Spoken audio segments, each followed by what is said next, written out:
i20 যে গাড়িটিতে বিস্ফোরণ হয়েছে তার মধ্যে কিন্তু একজনই মাত্র ছিলেন। সিসি ফুটেজে কিন্তু দেখা গিয়েছে পার্কিং এ ঢোকা এবং বেরোনোর ছবি।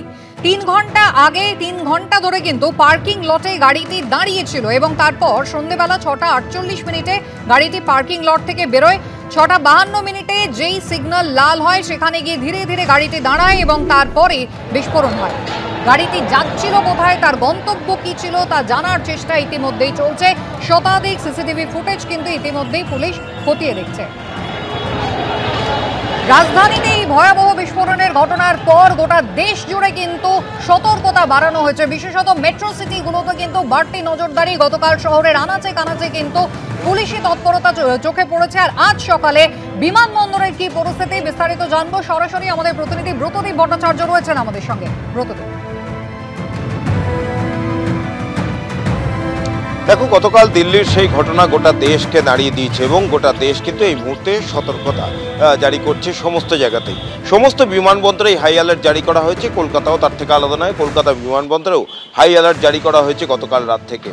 এবং কলকাতা বিমানবন্দরের যে সিটি সাইড এবং টার্মিনাল, এই দুটি জায়গাতে আলাদা আলাদাভাবে বিভিন্ন পয়েন্ট নির্দিষ্ট করে বিসিএস অর্থাৎ ব্যুরো অফ সিভিল এভিয়েশন সিকিউরিটির তরফ থেকে নির্দিষ্ট করে একাধিক পয়েন্ট দেওয়া হয়েছে যে এই পয়েন্টগুলিতে নিরাপত্তা ব্যবস্থা আরও জোরদার করতে হবে।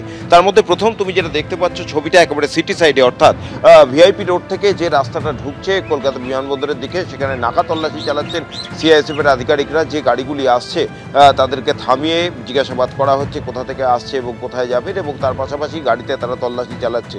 গাড়ির যে ডিকি রয়েছে সেটি খুলেও যেখানে তোমার স্পেয়ার টায়ারটা থাকে, স্টেপনির যে টায়ার, সেইখানেও কিন্তু একেবারে চিরুনি তল্লাশি চালানো হচ্ছে যে কোথাও কিছু লুকিয়ে নেই তো।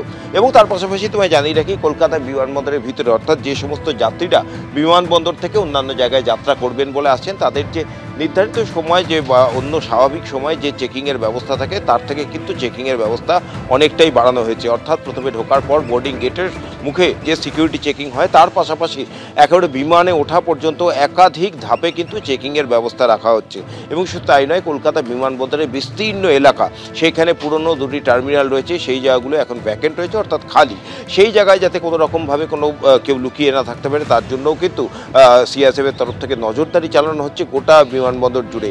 ঠিক আমি যেখানে দাঁড়িয়ে আছি তার সামনেই রয়েছে পার্কিংয়েও সেখানে নিয়মিতভাবে তারা স্নিফার ডগ নিয়ে এবং বোম স্কোয়াডের লোকেরা তারা কিন্তু তল্লাশি চালাচ্ছেন। অর্থাৎ কলকাতা বিমানবন্দর একেবারে নিশ্চিত নিরাপত্তায় মুড়ে ফেলা হয়েছে যাতে কোনো ফাঁক দিয়ে কোনো রকম এই ধরনের ঘটনা না ঘটতে পারে। এবং একই সঙ্গে বিমানবন্দর নয়, গোটা শহর জুড়ে কিন্তু এই ধরনের তল্লাশি এবং নজরদারি চলছে। কারণ গতকাল দিল্লি যে ঘটনা স্বাভাবিকভাবেই গোটা দেশকে নাড়িয়ে দিয়েছে এবং আতঙ্কের একটা পরিস্থিতি কিন্তু তৈরি হয়েছে।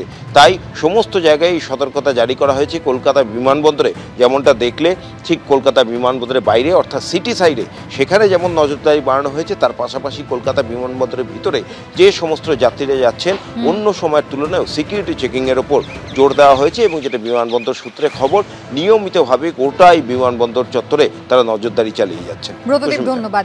আমি এই জায়গায় রাজস্বীর কাছে আসবো। রাজস্বী, বারবারই রাজধানীর নিরাপত্তা যেটা নিয়ে স্বাভাবিকভাবেই প্রশ্ন উঠবে, কেন্দ্রীয় স্বরাষ্ট্র মন্ত্রকের অধীনে যে নিরাপত্তার দায়িত্ব রয়েছে সেখানে এই ধরনের একটা বিস্ফোরণের ঘটনা ঘটলো কিভাবে? 26/11 একটা জঙ্গি হানার ঘটনা ছিল, কিন্তু দিল্লিতে যে ঘটনা গতকাল ঘটে গেল, গত পরশুদিন আমরা দেখেছিলাম যখন মানুষজন বায়ু দূষণের প্রতিবাদে মিছিল করছিলেন, প্ল্যাকার্ড হাতে নিয়ে রাস্তায় নেমেছিলেন, যে তৎপরতা দিল্লি পুলিশের দেখা গিয়েছিল, গতকাল যখন এই বিস্ফোরণের ঘটনা ঘটে প্রত্যক্ষদর্শীদের বক্তব্য আমরা একাধিক জায়গায় শুনিয়েছি, তারা বলছেন পুলিশের কিন্তু কোনো দেখা পাওয়া যায়নি। লালকেল্লা একটা হাই সিকিউরিটি জোন, দিল্লিতে ভিভিআইপিরা থাকে। দেখো, প্রথম কথা হচ্ছে এটা 26/11 মাস, এটা ভুলে গেলে চলবে না। একটু আগে তোমরা কথা বলছিলে, এখানে বলা হলো যে এখানে নাকি জৈশে মোহাম্মদের কোনো একটা ইনভলভমেন্ট থাকতে পারে।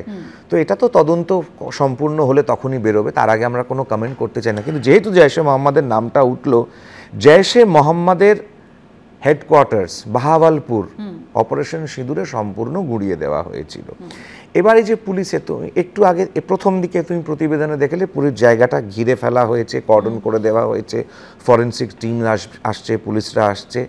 এটা কিন্তু বিভিন্ন জায়গায় পশ্চিমবঙ্গে যতগুলি বিস্ফোরণের ঘটনাগুলি ঘটে তুমি কখনো দেখতে পারবে না এই জায়গাগুলোকে কর্ডন করে দেওয়া হয়, খোলা থাকে, মানুষ আসে এবং সিকিউরিটির একটা দুর্ঘটনা ঘটেছে। এবং আমি আগেও যেটা বললাম, এটা বিগত এক মাসের মধ্যে এটা সাকসেস বলা যেতে পারে, বিস্ফোরণের এত পরে জায়গাটাকে বিশাল কর্ডন না, সাকসেসের কথা তো আমি বলছি না, এই যে বিরাট বড় একটা দুর্ঘটনা ঘটা সম্ভবপর ছিল, ভয়ঙ্কর ঘটনা, 2900 কেজি আইএডি, হ্যাঁ এটা অত্যন্ত দুর্ভাগ্যের বিষয় সেটা।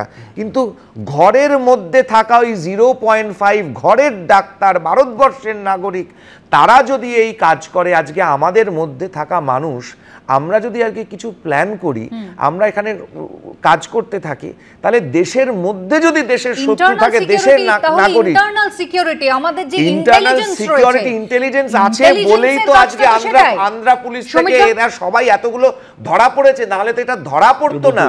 আর এটা এই সরকার বলেই তো আজকে এতগুলো ঘটনা একটা প্রত্যাখ্যান করছে।